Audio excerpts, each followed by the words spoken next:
Hello and welcome to another episode of the 21st Century Work-Life Podcast. I'm your host, Pilar Orti. And for this episode, well, I have the founder of Buildremote. Would you like to say hello to our audience? Hi, everybody. I'm Henry O'Loughlin, and like Pilar said, founder of Buildremote, where I help companies figure out how to operate remotely. So a small thing, just a small thing. You set yourself a small task.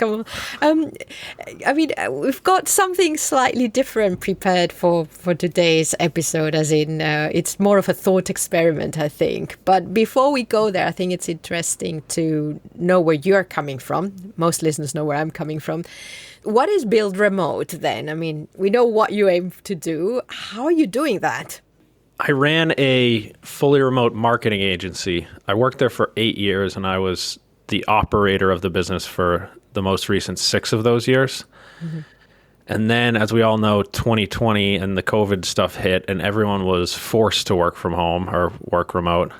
And I just saw a ton of really poor advice about how to run a remote company from like big blogs, big companies that had always been primarily in the office, and they switched to remote. And within 4 months, they were giving advice about how to manage remotely. And the general trend you saw was like there were more Zoom meetings, right? People were on Slack more frequently.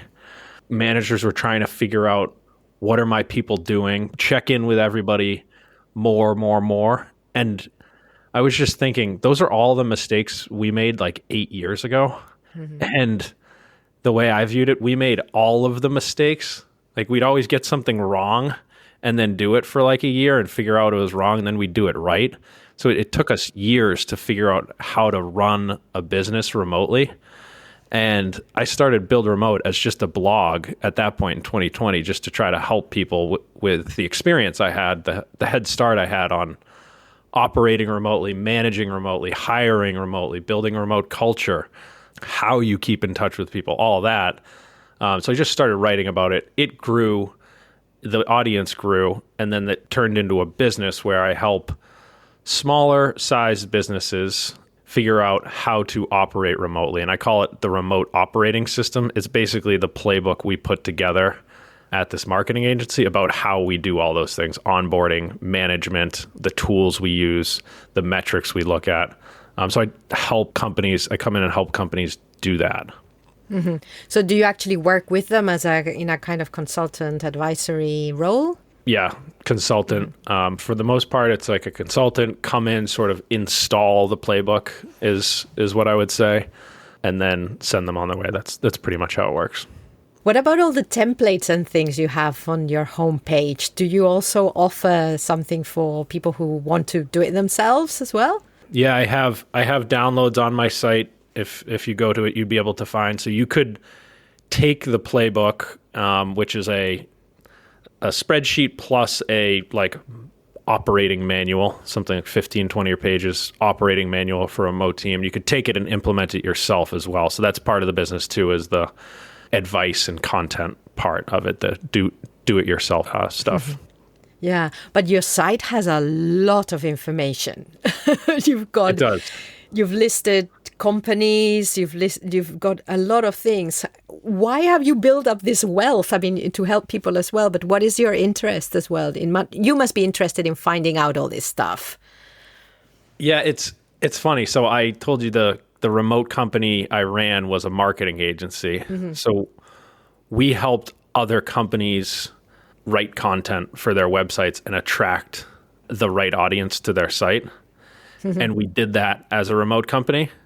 And Buildremote is the inverse, where I help people operate remotely. And the way I do that is to write content to attract the people to my site. So that's actually my background, is content marketing. Yeah. So I've been doing that for maybe 12 years. And so that's what I know. That's how I know how to grow a business, is to write helpful resources for people. So that's why it's probably looks like so much stuff on there. Yeah, that's very 21st century. Oh, yeah. I mean, that's like if you want a business that is really embracing that mindset. But you also, something else you do is you're very visible on LinkedIn, and you're offering, of course, you offer resources, but you also offer your opinion. You've been talking quite a lot about also the 4-day week, haven't you? Yeah, and those are all connected to me. To some people, they may seem like disconnected topics within the workplace, but the company I ran, we were a 4-day work week company as well. So fully remote 4-day work week company. And I think that's a pretty natural progression. And I think that those are closely tied together. And the thing that probably interests me the most within the workplace and where it's going is that I feel like a lot of the standard practices of work that were established 100 years ago or over the last 100 years or even more within the last few decades, I think they're all one by one going to fall. So if remote work is to the office, 4-day work week is to the standard 40-hour week. They're very similar in that way, in that it's the questioning of the way we get our work done together. And both of them are very similar to me. So that's why I cover that as well, because it's something I have knowledge on as well, is operating a company without work on a Friday. Yeah. So for you, that's very natural, and it's I wouldn't say it's an obvious way of working, but that's the way of working you've had for many years. Yes, and I think so. I try to track. So if there's job seekers out there, you'll see some of those resources too. Is people that want a remote job, a remote 4-day job. So I've tracked 4-day work week companies that you can find out there. And I think about 2/3 of them happen to be fully remote or remote first. So I think there's a pretty close tie in that companies that go remote also have a chance of questioning if they question the use of the office, they might question the use of the work week. Yeah. Yes. And I agree completely. And I think that what the whole pandemic thing did, as well as saying, okay, people can work remotely, is actually let's question all these things that we thought were the only ways of working. And right. The 4-day week was already starting to get into the mainstream. Some of the experiments were gaining traction. Mm-hmm. And because remote work is so linked to time flexibility as well as location flexibility, it just makes complete sense. Yeah. Let's go a bit further then. Because the note that one of the things, the conversations we've been having over email, you were talking about exactly this, is that this, in a way, while we've all been with our focus on whether we're going back to the office or not, there's more. This could be one of the first things. I mean, the office is one thing. Assuming that we all have to work 5 days a week is another. Where else do you see this could go? What other questionings are there coming up? A lot of companies that worked fully in the office and were kind of forced to do remote begrudgingly, and now they're coming around to the idea that they're doing hybrid, which is maybe halfway, or they're going to remote. I think they're mostly in the mode that, okay, this is the big change. We've made it to the end of the change, and I honestly view it as the beginning, and that's from my own experience running the remote team that I did, because you go, the remote, okay, we do a remote team with a standard schedule, and then 2 years later, in my experience, or 3 years later, it's like, wait, why do we have the standard schedule? And then you go to 4-day week, and then you go to, well, people should just be able to work when they want, and if we can measure the value of a role and the output of a role, why do they even need to work 4 days? They can just work when they want and we can pay them. And then that gets into like, do we need any structure to the work week? Which gets into like, if we're measuring it well enough, do we need people managing all these people, or can like the system sort of run well? Yeah. So anyway, that's my background, but basically the way I see it is sort of like these modes of work, or these systems of work that have been built up for a positive reason. So the office is because there were very small businesses, and then the businesses grew, and they need a way to all get on the same page before the internet. before the fax machine, which was a big one, and you might as well all be in the same place so you can work together. So the office was a very important progression, a system of work. The set schedules was a very important thing for manufacturing in particular. So you could have 3 shifts and run 24 hours a day and have people on the exact times. And then that got moved over to knowledge work because it was kind of the accepted way. And everyone was there in the office together at the same time. So we could always collaborate together. Those are very positive things. And then you have a layer of management that builds on top of it. So middle managers, you have the executives, the middle managers, the workers, and the middle managers can sort of steer a team of workers. And these things are all positive developments. Then you have the employee itself getting in the US, a W-2 paycheck. But if you have the internet, you technically don't need any of that stuff anymore. Yeah. So in my mind, the internet's been around, but now we're finally using it to its full ability for work. And the way I see it is like the office goes away, then the set schedules go away, then the middle managers go away, who watch the people in the office on the time, and then potentially the employee goes away. This is maybe where it gets a little rogue, to where you could have all these one-person businesses on the internet hiring each other, collaborating with each other, and you're in charge of your own sort of business and income, and you're sort of shepherding it into the future, collaborating with other one-person businesses. And at that point, all those systems of work that we talked about have gone away. And that's actually where I kind of think it's heading. I love that. Okay, well, I'm just a step behind you, so let's just go back away from the very last bit, which I love, and I hadn't thought of that. Not like that. So very interestingly, I was on a podcast hosted by 2 podcasters in Argentina, and we got talking about remote work, and we got talking about everything. And one of them actually brought up the opportunity when we truly embrace online collaboration for teams to self-manage, to self-organize, and then even to self-manage. And I wonder whether that's the next thing that's going to start to bubble up in the mainstream, because of course we know there was with reinventing organizations, Lalu, and of course the Bordzerk, I think is the name, the Bordzerk model in Holland, the healthcare model where they've got just a whole self-managed organization, and it's gone very well.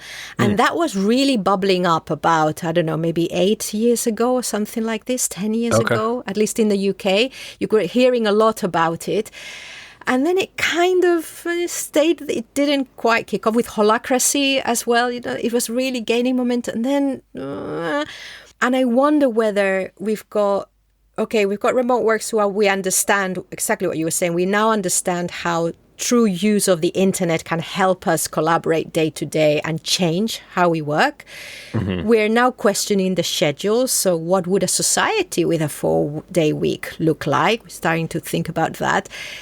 Now we're thinking, well, what is the role of the middle manager?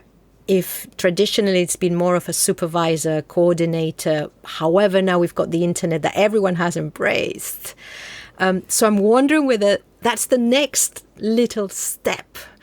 Are you hearing anything around that? Because I haven't really, but is it something that we can feel maybe in the little bubble, and even a little bit beyond my little bubble, I can start to feel the 4-day week really gaining some kind of acceptance and momentum. Also resistance, which is a sign that it's creeping in. Have you heard anything around the self-organizing around you? I would say, for what I've heard at this point, they're not connected topics to remote work and 4-day work week, but there is a big movement of a few things that signal it. So one would be freelancing, and freelancing in the United States. So people that don't necessarily say they are business owners or entrepreneurs, they just have a skill that they can sell for time to other people. And that has grown, I've seen a chart from Upwork that's grown exponentially over the last 10 or 15 years. The amount of people in the US that work for themselves is a chart that looks like this, and I can't remember the exact numbers, but it's in the steep curve, tens of millions. It's a sizable amount of the U.S. that works for themselves as a freelancer. That's one trend. The second is the side hustle thing, right? That's kind of my path. Is I have a full-time job, but I have an interest on the side that I put 5 to 10 hours a week into, and it turned into something, and now that's Buildremote. So the side hustle thing you read about a lot. And the third is sort of the creator economy, right? Which could be Substack. It could be on Medium. It could be building your own email list, selling courses, podcasts, right? Like sort of content business. It could be Etsy, selling onto a marketplace. But those are all kind of another big parallel movement that is happening where there's an opportunity for many more people to work for themselves because of the internet. And I don't think they've necessarily collided or been talked about together, but I think those all become one thing at some point, because if you go from, I don't commute anymore, I don't have a set schedule anymore, sort of if you want to keep going with that, the next one up is I should work for myself, and I could even still help my existing company, but maybe it's 18 billable hours a week instead of sit here for 40 with us being available. And so I think they will connect. They aren't necessarily connected yet. Yeah, I'm thinking they're parallel. Because I'd forgotten, of course, being a freelancer myself most of my life, and a small business owner, I'd forgotten about You're in it, right? Yeah, the gig economy. Actually, I'm always looking, what's happening in organizations, but actually, I'd forgotten about the kind of, I'm going to use a horrible word, empowerment and sense of agency and just discovery of who you can be when you have a side hustle or a side business or something, even just something you're exploring outside of work, that actually the internet gives you that opportunity to put out to the world or to improve or whatever. And that has to then change how the people experiencing that outside of work then are at work, because you start to see, you're seeing a completely different way of working like that. Yeah. Right. Yeah. Yeah. Especially if a company is asynchronous, which we've all heard about, and that's to me probably still a pretty small trend within the work, but that's kind of the next step after the 4-day work week is asynchronous, which is work when you want, and let's find ways to collaborate without being on at the exact same time. It totally changes your perspective on how you get your work done. Did you so you and I have gone through this progression I'm talking about. We are out through that other side. Maybe we're a little biased into the fact that it's going this way. But what was your experience like in your career ending up where you are as working for yourself? Well, I've always been freelance. This is something, but I've in different ways. So I've experienced the corporation. I've been a part of that, part-timer in that. I've worked in schools as well as a freelancer, as in just coming in for a couple of classes. I've also run my own small business, so a small theater company in the arts. So I'm everywhere, And so I think maybe that's why the whole freelance thing was by the by for me, because my focus has been on that. Yep. So I'm thinking that I think that's so interesting when you start to, let's go then. So let's go over the self-organization, because I think that's a different kind of beast, is when that whole layer of management could actually disappear, because technology enables people to self-organize. I mean, in the way that you're saying, usually management comes in when a company is growing and you need a little bit more structure and someone to oversee some of that. Maybe technology can take that role now. But let's skip that, because what I think is really interesting, and having touched on the freelancing, is the fact that maybe we don't focus as much on working for corporations, But actually, I really like that idea of I have my own business and I know what I do. So it's like freelancing on steroids, maybe.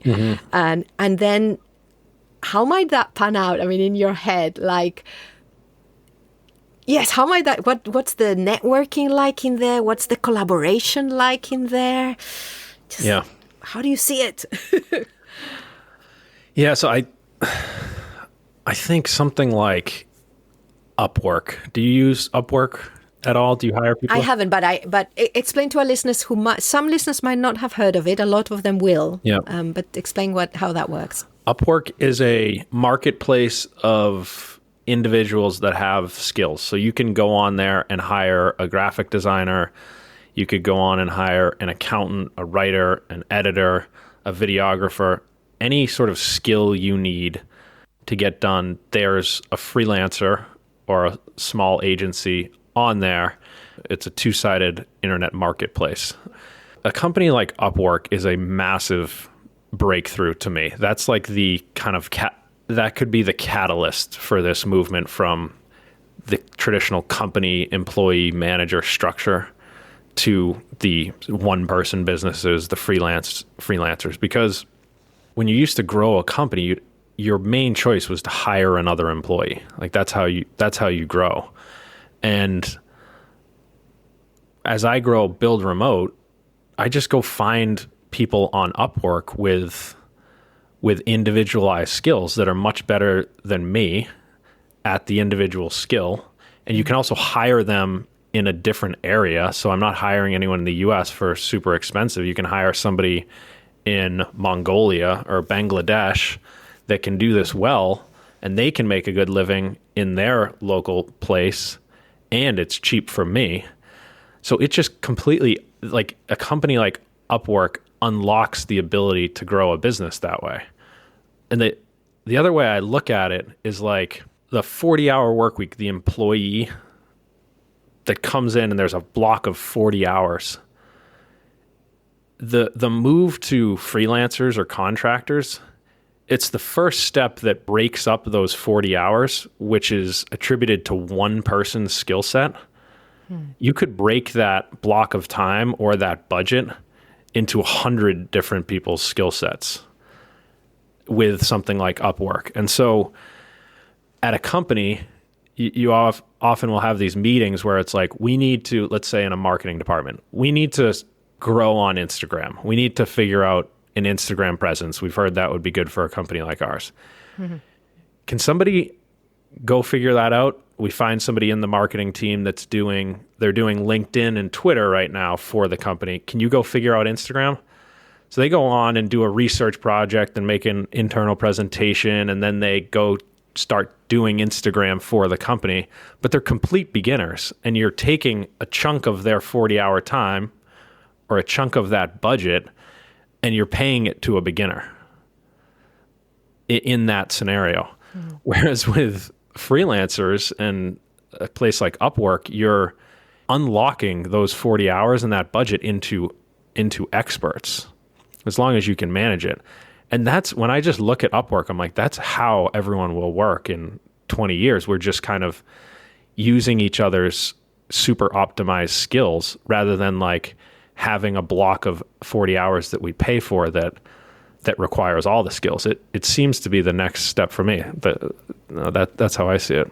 Yeah. And I mean, if I think back to how I've been working, I'll bring someone in to do something, but then they might bring me in to do something that I do well. And that's how then this becomes something that becomes, that becomes more of part of the system rather than just hiring freelancers. You know, you brought up a great point there. That is, when I'm running Buildremote and I'm using Upwork, I feel like I'm the business owner growing my business and I hire all these contractors. But really what it is, all the contractors I work with are doing the exact same thing. They are growing their business and they have clients who are similar. And so we're all actually these one-person businesses that are growing and collaborating together even though I view it like I'm hiring contractors, we're all actually in the exact same role. I essentially only work with entrepreneurs is the other way to look at it. And we're all getting stuff done the way we need to. So yeah, I think that's a great point. Yeah, we start to be a constellation, and the constellation is the organization in a way, but this is like a huge organization that's super flexible. Yeah. Because the problem, of course, as we know, is when we have employees, they need to be busy and they need to be doing things for us to be worth it. And like you say, sometimes if we can only employ one person, then we might be the right person for now, but not for the next, after the first 6 months. I mean, it is, I think it's really nice that this is becoming even more of a viable option. Like, again, once people know that they can work away from each other, that they can use the online collaboration tools, that the schedules can be flexible, then working with a freelancer does not seem such a strange thing, even if they're in another country or in another location. So I think you're right that this is all part of something shifting. I have to say that I know someone who works in an organization that actually is so anti anything that's not 5 days a week. And really? When we know that if you bring someone in for 3 days a week and someone in for 2 days a week, you're actually getting 6 days because people are much more refreshed. You're getting 2 brains and a half because these people are working somewhere else, doing something else. They bring all these ideas. So I hope we start to see not just even more acceptance from traditional sectors of freelancers, but also of part-timers. Yeah. Well, why, like with your friend who's prefers or doesn't get anything but 5 days a week, we're seeing a lot of that. There are all the return to office stuff where companies, leaders really want their people in 5 days a week. There's a ton of pushback to change, which is very natural. If we're going through this massive change in work, it's very natural for everyone who the old systems worked well for to really push back against it. And that's why it takes a lot of time to move to the next system. But why do you think people are wanting to stick with 5 days a week or fully in the office? Or what's going on in the people's minds that they want to do that rather than see the change through? Well, I think it's exactly what you say. One is it's what we understand. So I know how to work with the team when I have them all with me 5 days a week and an organization thinks. And one is familiarity with the people, because I think there is still that. There is still the fact that if I have one person, I get one person for 5 days. And, if you get 2 part-timers, but also everyone around them also has to work with 2 people, which every person is a world to their own, and we're all quite difficult and different. So there is the personal aspect, I think. And maybe this is something that I think as people needs to be acknowledged, is that there's certain energy that you need to put into building relationships, and that's important. So I think that's one thing. And the other is it's just how it's always been. Yeah. It's always like 5 days, and if you're only here for 3 days, it's all very difficult. Well, is it? So I think it is just about change. I mean, it's deeper than that, but I think it is about change. And there never seems to be enough time to sort out these problems. So how do I sort out the problem of having a part-timer instead of a full-timer? Someone give me time. That's a really, really good point, because we all know in our jobs that you're trying to get your job done well. And then if another sort of big thing comes onto your plate, like figuring out how to manage 2 people instead of 1, it's harder to want to pursue it. You'd rather use the time just trying to get your job done well in the way you know.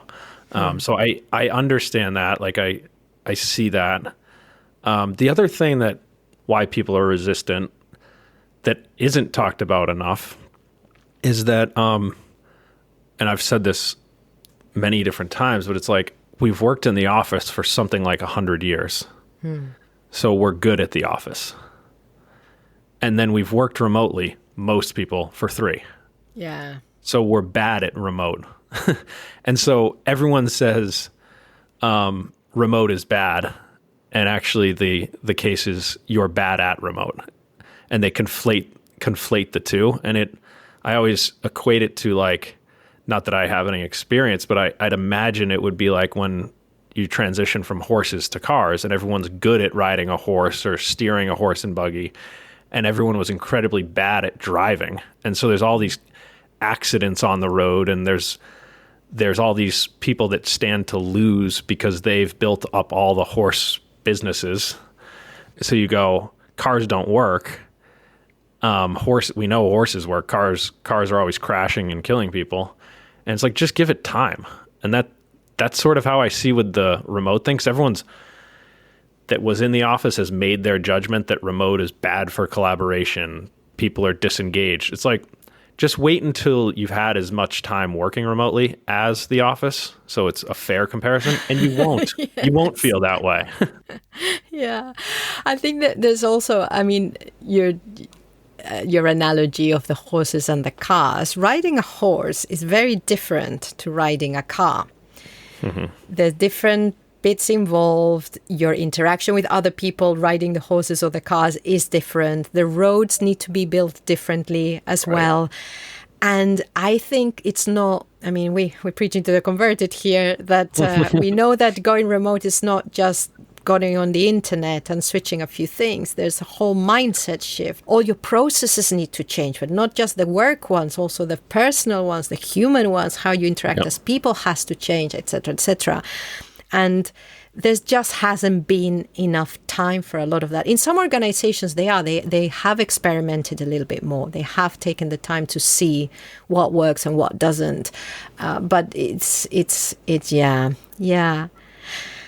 Also, if we look at the progression of change, even through what you were talking about, first the office goes away, then the schedules, then the layers of management, then the idea of the employee, that takes a long time. Yeah. And there's so much needs to happen. And even just to have a good remote system, that also takes a lot of time. And you talked about how you are did something for 1 year. It didn't work. You had to go back and change all the mistakes made. Mm-hmm. So I think the lack of, I don't think the realization of how much time this can take to be done well has seeped in. Yeah.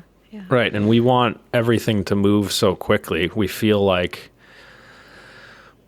you and I feel like this is obvious that the world will sort of go toward remote, but it just takes so much more time than you think. And one of the ways one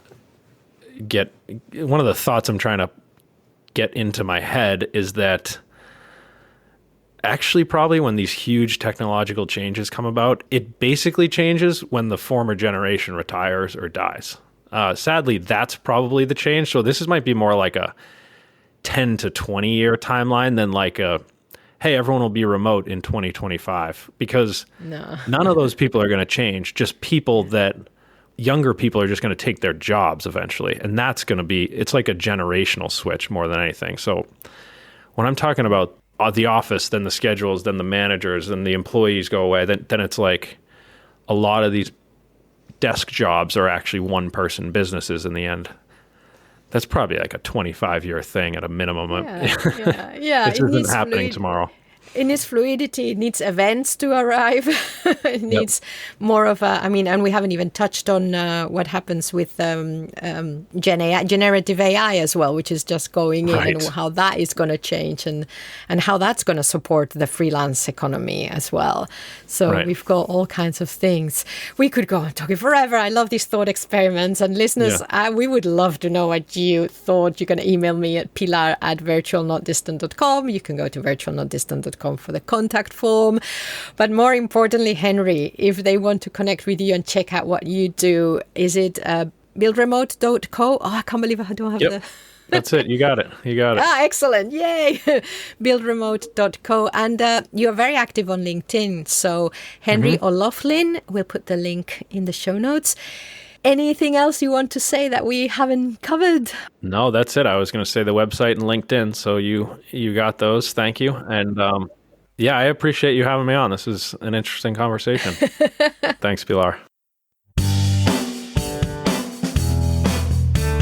A big thank you for listening to the 21st Century Work-Life podcast. We know there are many other shows for you to choose from. Remember to subscribe to the show on your favorite podcast app, and you can check out the full show notes over at virtualnotdistant.com/podcasts. Talking of podcasts, we have another show you can listen to, Management Cafe, which you should also be able to find on all podcast apps. I have been Pilar Orti. Wherever you are, whatever you're doing, enjoy.